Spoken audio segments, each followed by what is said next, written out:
Hello everyone, study এবং learn চ্যানেলে তোমাদের সকলকে ওয়েলকাম জানাই। আজকের ভিডিওটা করা হচ্ছে এই জন্যই যে যারা এইচএস 2025 পরীক্ষার্থী রয়েছে, যারা WBCHSE বোর্ডে হায়ার সেকেন্ডারি এক্সামিনেশন দেবে 2025 সালে এবং সায়েন্স নিয়ে পড়ছো তোমরা, তাদের অনেকেরই একটা চিন্তা ভাবনা থাকে যে পাস করতে পারবো কি না। সায়েন্স নিয়ে যেহেতু পড়ছো, সায়েন্স কিছুটা হলেও কঠিন একটা বিষয় এবং অনেকের সেটা মনে হয় যে তারা পাস মার্কসটা সব সাবজেক্টে তুলতে পারবে কি না। তো আজকের এই ভিডিওটা শুধুমাত্র তাদের জন্যই যারা মনে করছো যে পাস নাম্বার উঠবে কি না। দেখো ভাই, পাস নাম্বার তো পড়ছো যখন সায়েন্স নিয়ে, তখন তুলতে হবেই এবং সমাজে না হলে অনেকই অসুবিধা আছে যদি ফেল কেউ করে। তো আমি অ্যাজ এ সিনিয়র হিসেবে তোমাদের কাছে এই ভিডিওটাই অ্যাডভাইস, এই সাজেস্টিভ টাইপের ভিডিওটা নিয়ে এসেছি, যাতে আমি ফিজিক্স, কেমিস্ট্রি, বায়োলজি এবং ম্যাথামেটিক্স সব কিছুরই টোটাল কোন সাবজেক্টের কোন চ্যাপ্টারটা থেকে আগে শুরু করলে তোমরা বেশি নাম্বারটা পেতে পারো, পাস মার্কসটা এনশিওর করতে পারো, সেই বিষয়ে আমি এই ভিডিওতে বলবো। যেহেতু একটু টেকনিক্যাল প্রবলেম আছে, তাই আমি এই ভিডিওটাই শুধু কেমিস্ট্রি, রসায়ন এবং পদার্থবিদ্যা বা ফিজিক্সটা, এই দুটোর সাবজেক্টের ভিডিওটা আমি দিয়ে দিচ্ছি যে কোন চ্যাপ্টারটা আগে পড়বে, কোনটা বেশি প্রায়োরিটি দেবে, কোন জায়গাটা বেশি স্কোরিং জায়গা আছে, কোন চ্যাপ্টারটা স্কোরিং চ্যাপ্টার আছে, এবং এরপরে ম্যাথামেটিক্স এবং বায়োলজিটা পরের আর একটা ভিডিওতে তোমাদের করে দেব। তো প্রথমে রসায়ন কেমিস্ট্রিতে যেটা করবে, কেমিস্ট্রির ভাই 3টে পার্ট আছে, এটা বুঝতে হবে। প্রথম হচ্ছে ভৌত রসায়ন বা ফিজিক্যাল কেমিস্ট্রি, সেকেন্ড পার্ট হচ্ছে অজৈব রসায়ন বা ইনঅর্গানিক কেমিস্ট্রি, এবং থার্ড পার্ট হচ্ছে জৈব রসায়ন বা অর্গানিক কেমিস্ট্রি। তো এই 3টে পার্টের মধ্যে সবচেয়ে স্কোরিং পার্ট হচ্ছে, এটা জেনে রাখবে যে ভৌত রসায়ন বা ফিজিক্যাল কেমিস্ট্রি, এটা হচ্ছে সব থেকে স্কোরিং পার্ট তোমাদের। এইখান থেকে স্কোর করা অত্যন্ত সহজ, এখান থেকে নাম্বার পাওয়া অত্যন্তই সহজ, এবং এইখানে যেটা বিশেষ করে আছে সেটা হচ্ছে নিউমেরিক্যাল প্রবলেমসগুলো বেশি এই ফিজিক্যাল কেমিস্ট্রি থেকে আসে।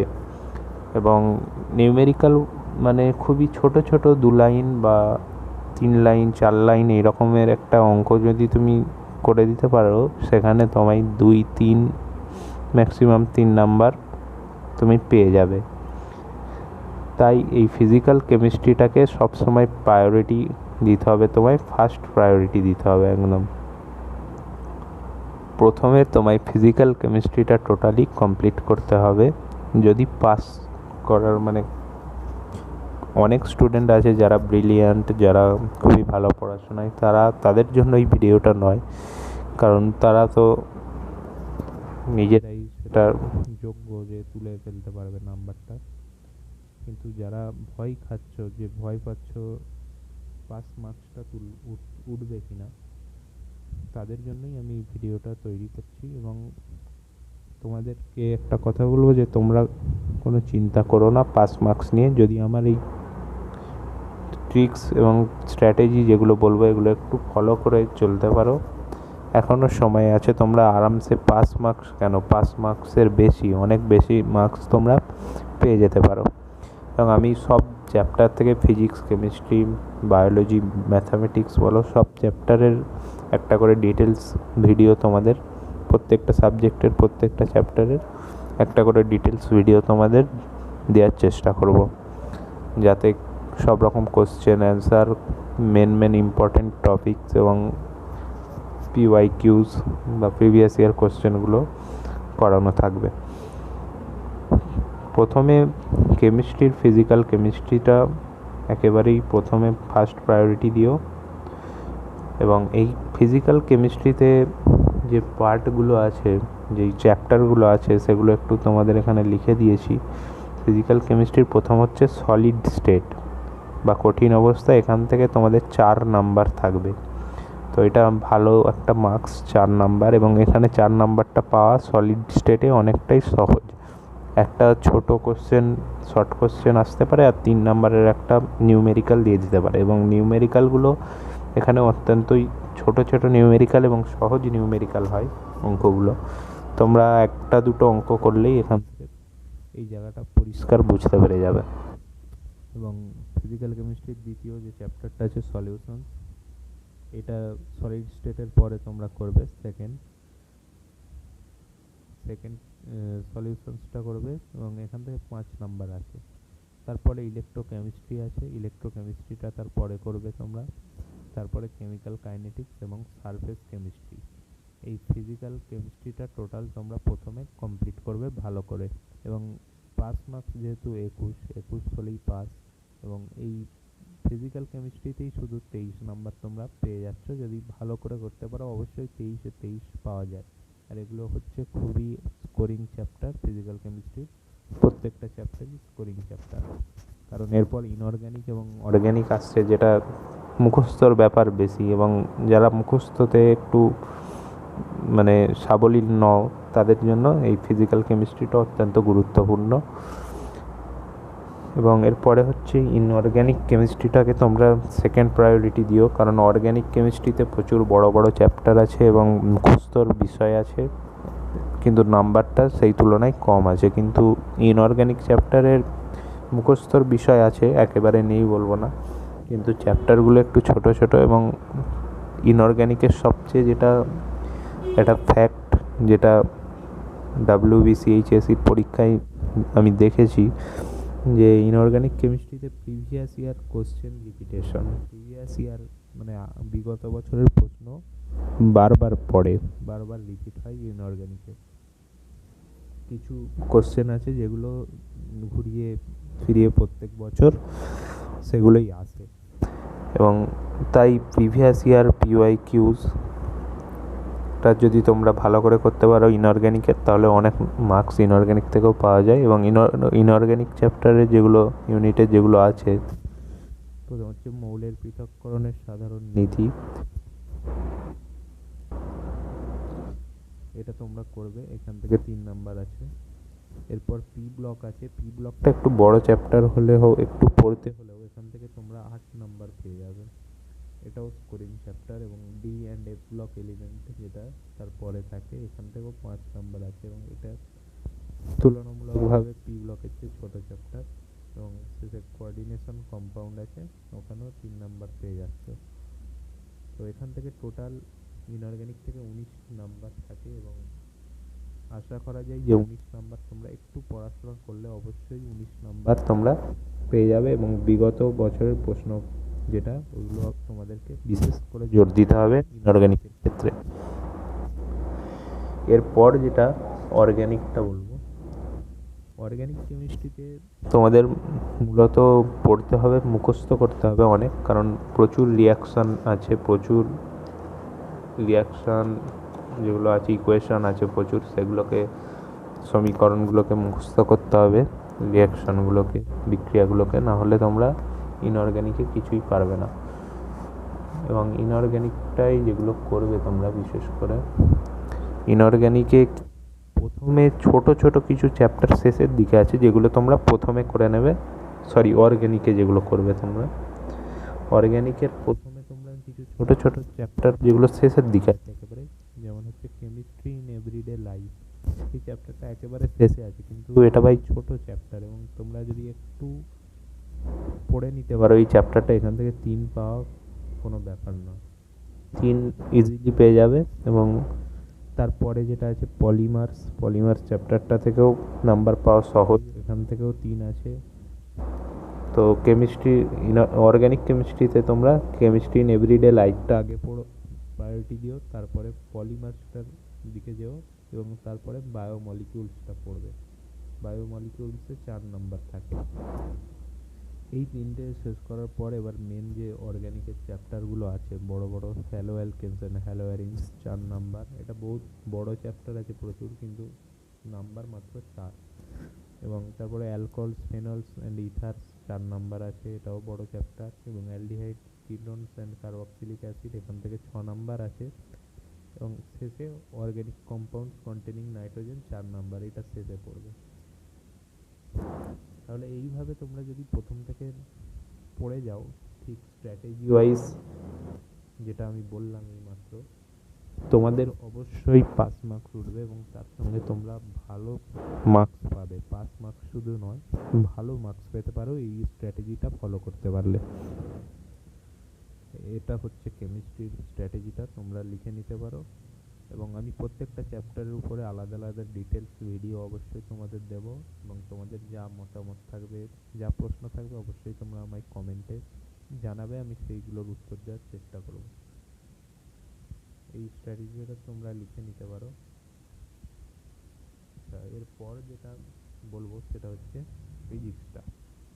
ফিজিক্সের ক্ষেত্রে দেখো ভাই, প্রথম কথা হচ্ছে ফিজিক্স হচ্ছে একেবারেই মুখস্থ করার চ্যাপ্টার নয়। অনেকে মনে করে ফিজিক্স পড়ে যাব, পড়ে পড়ে প্রচুর পড়বো, প্রচুর পরিমাণে মুখস্থ করলে ফিজিক্স হয়ে যাবে, একেবারেই হবে না। এটা তোমাদের একেবারেই ভুল ধারণা, যারা মনে করো ফিজিক্স শুধুমাত্র মুখস্থ করলে ফিজিক্সটা তোমরা ভালো নাম্বার পাবে, একেবারেই নয়। কিছু কিছু ক্ষেত্রে কিছু কিছু ফর্মুলা যেগুলো তোমাদের মনে রাখতে হবে, এটা ঠিক। বাকি ফিজিক্স হচ্ছে কনসেপচুয়াল সাবজেক্ট। তোমরা যদি কনসেপ্টটা ঠিকঠাক না বুঝতে পারো তাহলে ফিজিক্সের নাম্বার তোলা একটু চাপের হয়ে যাবে। কনসেপ্ট মানে ধারণা, যেটা ফিজিক্সের বিভিন্ন রকম যে ক্রিয়া প্রতিক্রিয়া, বল, এসব নানা রকমের যে সূত্র বা যেসব মেন হচ্ছে কনসেপ্ট, তোমাদের কনসেপ্টটা ভালো করে আয়ত্ত করতে হবে, যে কনসেপ্টটা বুঝতে হবে যে এটা কী কারণে হচ্ছে, মেন ধারণাটা বুঝতে হবে তোমাদের। তাহলে ফিজিক্স তোমাদের জন্য অনেকটাই সোজা হয়ে যাবে। অনেকের এরকম আছে যে ফিজিক্স একেবারে মাথায় ঢোকে না। তোমরা মুখস্থ করো, যদি পড়ে যাও শুধু ফিজিক্সটা রিডিং পড়ে গেলে, মুখস্থ করে গেলে, সেক্ষেত্রে ফিজিক্স কিন্তু অনেকটাই কঠিন লাগবে, অনেকটাই হার্ড লাগবে। ফিজিক্স মুখস্থ করার সাবজেক্ট নয়, প্রথম কথা। এবং ফিজিক্সে যদি বলি পদার্থবিদ্যায়, তো ফার্স্ট প্রায়োরিটি তোমরা অবশ্যই অপটিক্স চ্যাপ্টারটাকে দেবে। অপটিক্স চ্যাপ্টারটা প্রচুর পরিমাণে নাম্বার ক্যারি করে এবং এখান থেকে নাম্বার পাও তুলনামূলক সহজ হবে বাকি চ্যাপ্টারের তুলনায়। অপটিক্সে 14 নাম্বার আছে, অবশ্য বড় চ্যাপ্টার অপটিক্স, কিন্তু চ্যাপ্টার বলবো না, ইউনিট, বড় ইউনিট অপটিক্স। এবং অপটিক্সের মধ্যে অনেক কিছু আছে, রিফ্রাকশন, রিফ্লেকশন, তারপরে স্ক্যাটারিং অফ লাইট, সমবর্তন, অপবর্তন, এসব অনেক কিছু আছে। এবং এই চ্যাপ্টার, এই ইউনিটটা তোমরা যদি প্রথমে প্রায়োরিটি দাও, এখান থেকে 14 নাম্বারের মধ্যে তোমরা ম্যাক্সিমাম নাম্বার পেলে যথেষ্ট। 10 নাম্বার বা 12 নাম্বার অথবা 14 নাম্বারও তোমরা পেয়ে যেতে পারো অপটিক্সে। এরপর যেটা পড়বে তোমরা, অবশ্যই কমিউনিকেশন সিস্টেম। এতে 3 নাম্বার আছে এবং চ্যাপ্টারটা থেকে স্কোর করা অনেক সহজ, স্কোরিং চ্যাপ্টার। এটাকে তোমরা দ্বিতীয় প্রায়োরিটি দিও। এরপর হচ্ছে ইলেকট্রনিক্স ডিভাইস। ইলেকট্রনিক্স ডিভাইস, এখানটায় এই চ্যাপ্টারটা থেকে 8 নাম্বার আছে ইউনিটটা থেকে। এই ইউনিটটা তোমরা থার্ড প্রায়োরিটি দিও। মানে এটা তোমরা প্রথমে অপটিক্সটাকে কমপ্লিট করবে, তারপর কমিউনিকেশন সিস্টেমটাকে কমপ্লিট করবে, তারপরে ইলেকট্রনিক্স ডিভাইস, এই চ্যাপ্টারটা বা ইউনিটটাকে কমপ্লিট করো। এরপর তোমরা অ্যাটমস এবং অ্যাটমস অ্যান্ড নিউক্লি, এতে 6 নাম্বার আছে, এটাকে তোমরা দেখবে। তারপরে এবার প্রথমের দিকে একদম যে চ্যাপ্টারগুলো আছে, যেমন electrostatics 8 number, current electricity 8 number, magnetic effects of current and magnetism 8 number. এইবার পরপর যে চ্যাপ্টারগুলো আছে, ইলেকট্রোম্যাগনেটিক ইন্ডাকশন অ্যান্ড এসি বা অল্টারনেটিং কারেন্ট, এখান থেকে 8 নাম্বার। এবং শেষে ইলেকট্রোম্যাগনেটিক ওয়েভস, এখান থেকে 3 নাম্বার। এই চ্যাপ্টারগুলো তোমরা শেষের দিকে করবে।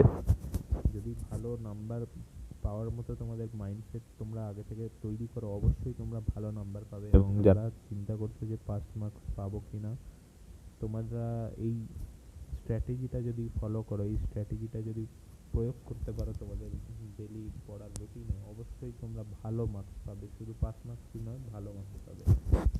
তো প্রথমে ফিজিক্সের যেটা বললাম অপটিক্স, তারপরে কমিউনিকেশন সিস্টেম, তারপরে ইলেকট্রনিক্স ডিভাইস, তারপরে atoms and nuclei, electrostatics, current, electricity, magnetic effects of current and magnetism, electromagnetic induction and AC, আর হচ্ছে ইলেকট্রোম্যাগনেটিক ওয়েভস।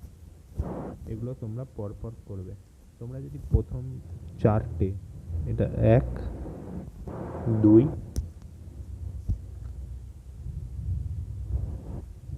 1, 2, 3, 4, এই চারটে চ্যাপ্টার অ্যাটমস অ্যান্ড নিউক্লি পর্যন্ত, এই চারটে চ্যাপ্টারই যদি তোমরা ভালো করে করতে পারো, এখান থেকেই তোমাদের অনেক নাম্বার চলে আসবে। বাকি চ্যাপ্টারগুলো মানে পাস মার্কসটা অবশ্যই তোমরা এই চারটে চ্যাপ্টার ভালো করে করতে পারলে একটু পাস মার্কস তোমরা পেয়ে যাবে।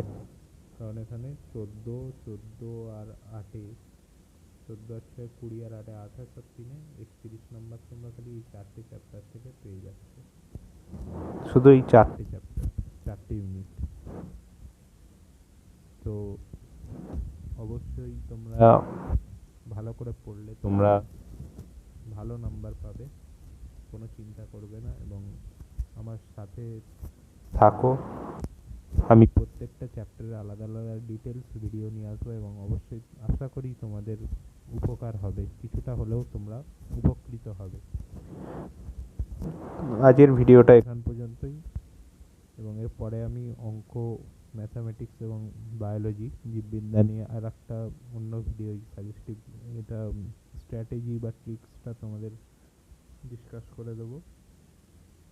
এবং যদি ভিডিওটা ভালো লেগে থাকে, যদি কোনো কাজে তোমাদের আসে, উপকারে আসে, তাহলে অবশ্যই একটা লাইক করো। এবং তোমাদের যে সকল বন্ধু যারা একই চিন্তার মধ্যে রয়েছে যে পাস মার্কস উচ্চ মাধ্যমিক 2025-এ উঠবে কিনা সায়েন্স নিয়ে পড়ছি, তাদেরকে তোমরা এই ভিডিওটা শেয়ার করো। যদি তারা কিছুটা উপকৃত হয় তাহলে খুবই ভালো। এবং যদি ভিডিওটা ভালো লেগে থাকে, শেষে চ্যানেলটাকে একটা সাবস্ক্রাইব করে দিও। সাবস্ক্রাইব করা একেবারেই ফ্রি। এবং ভিডিওটা তোমাদের বন্ধুদের সাথে শেয়ার করো, এবং কোনো রকম তোমাদের প্রশ্ন বা মতামত থাকলে অবশ্যই কমেন্ট করে আমায় জানাবে, আমি সেটার উত্তর দেওয়ার চেষ্টা করব। আজকের ভিডিওটা এখান পর্যন্তই।